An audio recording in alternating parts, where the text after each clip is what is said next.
आरण्य कांड में भगवान चित्रकूट में एक लीला करते हैं।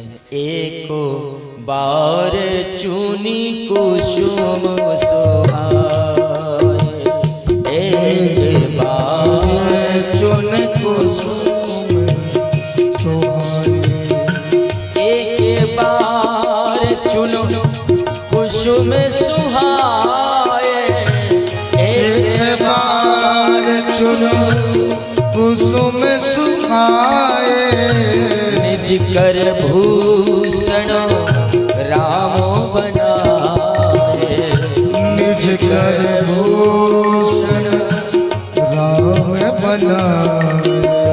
सीता पहिराए प्रभु सादर, सीता पहिरा ये प्रभु सादर, बैठे फटक शिला पर सुंदर, बैठे फटीक शिला पर सुंदर। मेरे भाई बहन, भगवान के श्रृंगार रस का प्रसंग चित्रकूट में आया। हाँ, देखिए कितना सुंदर भाव मेरे बाबा ने लिखा। श्री राम जी एक दिन बहुत सारे फूल तोड़ते हैं और भगवान ने बहुत सारे फूल तोड़ा। राम जी ने अपने हाथ से भगवान राम ने फूल चुने और फूलों के आभूषण बनाया। भगवान ने हाथ में पहनने वाला भी कंगन मेरे राम जी ने फूलों का बनाया, हार बनाया, कई माले बनाए मेरे सरकार ने।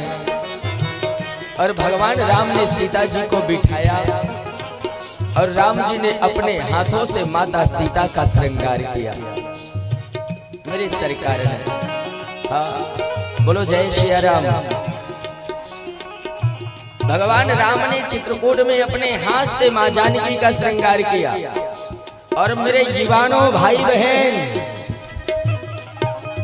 मैं अपने युवान भाई बहनों से कहना चाहूं, कभी कभी मैया लोगों का श्रृंगार अपने हाथ से कर दिया करो। हाँ, बोलो जय सिया राम।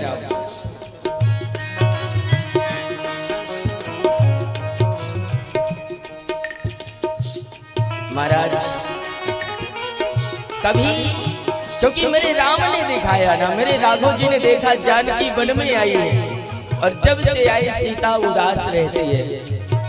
भगवान ने फूलों का कंगन पहनाया, बालों में सुंदर गजरा लगाया, सरकार ने माला पहनाया, निज कर भूषण राम बनाए। और मैं नहीं कहता, मेरे गोस्वामी ने लिखा, सीता ही पहिराए प्रभु सादर, बैठे फटक शिला पर सुंदर। मेरे भाई बहन, मानस प्रेम की कथा है, प्रेम से जीना सिखाती है। और मैं युवान भाई बहनों से कहूं, मेरे भैया जीवन कितने दिन का है, इसलिए जितने दिन रहो एक दूसरे के प्रति समर्पण होकर के, एक दूसरे के प्रति प्रेम से जीना सीखो।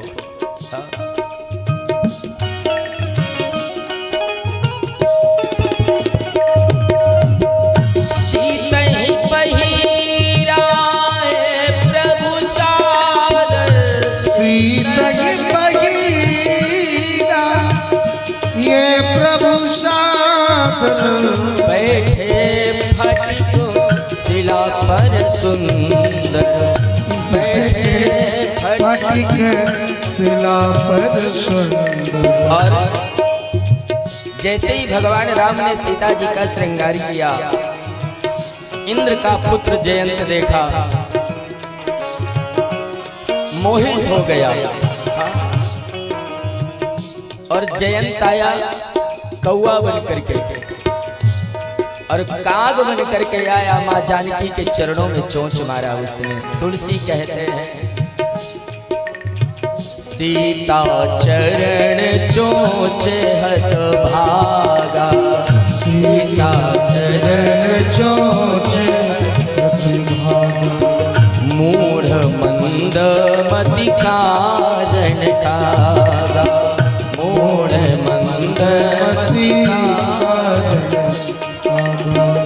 चला रुधिर रघुनायक जाना, चला रुधिर रघुनायक जाना। मेरे भैया, मेरे भगवान माता जानकी को बड़ा प्रेम करते हैं। हाँ? कौआ बनकर के आया ना जयंत, चरणों में चोंच मार दिया, माँ सीता के चरणों से खून निकल आया, रुधिर निकला। और जैसे ही भगवान की नजर पड़ी, सीता ये तेरे चरण से, तेरे पैरों से ये रुधिर क्यों निकल रहा है? माँ जानकी दयालु है, और वो कौआ चोंच मार के पेड़ में बैठा था। सीता जी ने इशारा कर दिया, प्रभु इस काग ने मेरे पैरों में चोंच मारा है। भगवान के लाल नेत्र हो गए साहब। भगवान समझ गए ये इंद्र का पुत्र है। मैंने एक दिन कहा था ना कि ये स्वर्ग में रहने वाले लोग बड़े बेईमान है साहब। और फिर से मैं कहता हूँ, आज अंतिम क्षणों में स्वर्ग जाने की कभी इच्छा मत करना कि राम जी हमें स्वर्ग दे दो। हाँ? भगवान से जब भी मांगना तो प्रभु मनुष्य जीवन दे दो और अपनी कथा दे दो, अपना भजन दे दो। क्योंकि मेरे भैया जो आनंद यहाँ है वो वहाँ नहीं है। और एक बात कहूँ, स्वर्ग वालों की और हमारी तो एक मिनट को नहीं बनती। स्वर्ग वालों की, मेरा ये कमलेश बोलता है हमेशा कि कुछ पुरानी दुश्मनी है आपकी स्वर्ग वालों से। और महाराज होगा कुछ, पर स्वर्ग वालों से साहब बहुत दूर हैं हम। ना स्वर्ग चाहिए ना स्वर्ग वाले चाहिए। और एक बात कहूँ, स्वर्ग एक गद्दी है, और जिसे व्यास गद्दी मिल जाए उसे दुनिया की हर गद्दियां बेकार है। जय श्री राम बोलना पड़ेगा मेरे भाई बहन। क्यों? क्योंकि व्यास गादी के पास केवल मृत्यु लोक नहीं, स्वर्ग वाला भी आकर के खड़ा हो जाता है। भगवान सुखदेव जब भागवत सुना रहे थे, इंद्र आया अमृत का कलश लेकर के और कहता है, प्रभु कथा मुझे सुना दो, ये अमृत परीक्षित को पिला दो।